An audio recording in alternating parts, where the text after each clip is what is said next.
Liver cancer മറ്റു cancer രോഗങ്ങളിൽ നിന്ന് എങ്ങനെയാണ് വ്യത്യസ്തമാകുന്നതെന്ന് ഒന്ന് പറയാമോ?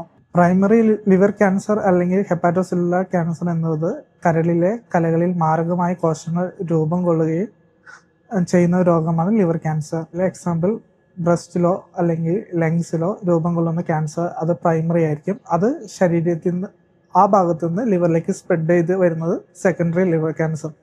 ഇതാണ് അതിൻ്റെ വ്യത്യാസം. ഇതിൻ്റെ ഇനീഷ്യൽ സിംറ്റംസ് ആയിട്ട് വരുന്നത് വെയിറ്റ് ലോസ്, പിന്നെ ചില പേഷ്യൻസിലെ ശോധനക്കുറവ്, ചില പേഷ്യൻസിൽ മഞ്ഞപ്പിത്തം തുടങ്ങിയവയാണ് ഇതിൽ കാണപ്പെടുന്നത്. സാധാരണ ജീവിതം നയിക്കുന്ന ഒരാളിൽ നിന്ന് ലഹരി ഉപയോഗിക്കുന്ന ഒരാൾക്ക് ലിവർ ക്യാൻസർ വരാനുള്ള സാധ്യത എത്രത്തോളമാണെന്ന് ഒന്ന് പറയാമോ?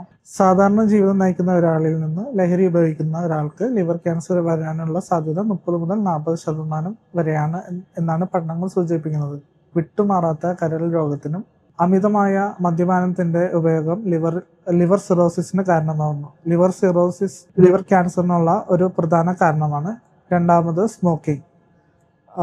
ലിവർ ക്യാൻസറിന് ഉള്ള മറ്റൊരു പ്രധാന കാരണമാണ് സ്മോക്കിംഗ്. ഒരു ദിവസം എത്ര സിഗരറ്റ് വലിക്കുക അല്ലെങ്കിൽ വർഷങ്ങളായിട്ട് എത്ര സിഗരറ്റ് വലിക്കുന്ന അത് ഒരു പ്രധാന കാരണം കൂടിയാണ്.